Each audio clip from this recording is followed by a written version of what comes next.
You're listening to podcasternews.com. Welcome to the LA Story Podcast with Stevie Wilson.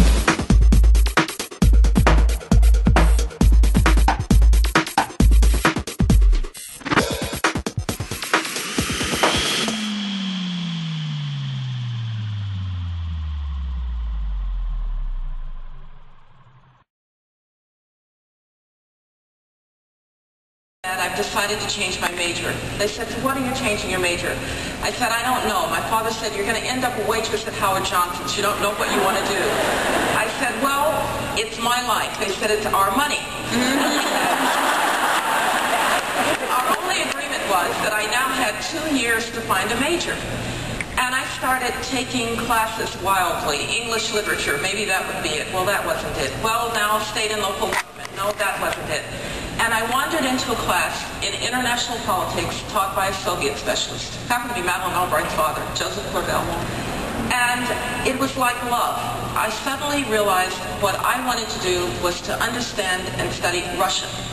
Now, there was no reason that a black girl from Birmingham, Alabama ought to want to study Russian. And so the most important piece of advice that I can give is don't let somebody else define what you ought to be and what you want to be. When they look at you, they say, oh, you'll want to do this because you look a certain way or you come from a certain background. I'm a perfect example of someone with no Russian blood who decided to study a culture that I had never seen, a place that I had never been, and it's worked out for me. And so my advice is do what you love and forget.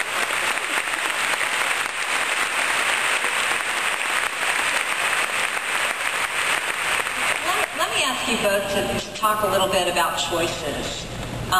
Because we all make them, obviously, and there are trade-offs. To reach the level of success that you both have, you certainly had to make sacrifices in your life. What are they? If you would try to remember one trade-off for us and tell us whether you have any regrets about it now.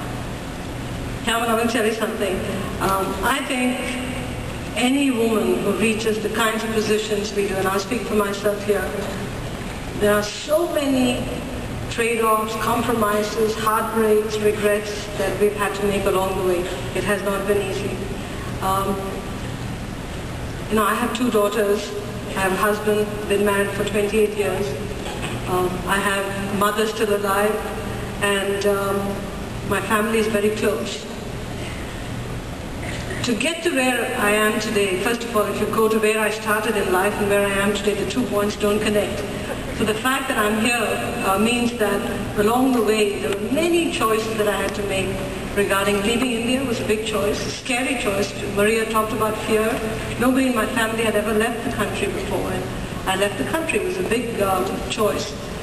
Deciding to stay here was a big decision because it was leaving the cocoon of my family. But the real regret that you have is about your kids because they grew up. And I'll give you one little one that happened last week. We've been working awfully hard the last year because the economy wasn't looking that good and we wanted to do well in this economy. And I was driving home on Monday evening and I looked around and said, my God, the leaves are falling, it's fall. Boy, the year has passed. And then the next day morning, I dropped my daughter off at school, my 15-year-old. And you should know, whenever I'm in town, I drop her off. She gets off the car, and when she goes up the stairs, I'll say, Tara, love you best in the whole world, have a great day. The first 14 and all that, she looked at me and said, Mom, shut up. Then she got to the stage where she just ignored me. She wouldn't say anything, just hoping I'd shut up. And now I knew that, there's another trade-off I made because she walked up to me at the door and she said, Mom, I'm now almost 16. In case you didn't remember.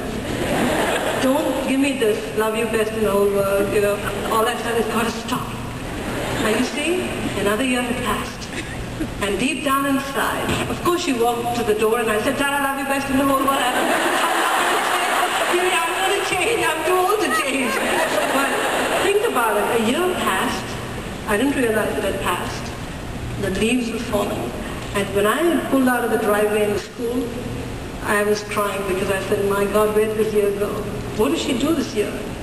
I was consumed with my work and consumed with myself and the job, and the year passed. So right through my life, there's been these trade-offs. But do you feel that you're crying for what you feel it may be regret of time that you didn't spend together, but do you think she feels that way? Or is it more you putting that on yourself? I don't know. I think kids tend to be tough and they try to support their moms. I tell you, at about age 12 or 13, the roles started to reverse between mother and daughter. Because now when I look at her and say, I think I should quit my job and stay home, she'll say, Mom, you work so hard to get there. Dream big. This is like mom talking. My daughter telling me this. So the roles started to reverse. She tucks me into bed. She sends me emails saying, are you stressed out? Relax. Life is not... Thanks for joining Stevie Wilson on LA Story. Feel free to check out other podcasts and videos. Bookmark it now. www.la-story.com.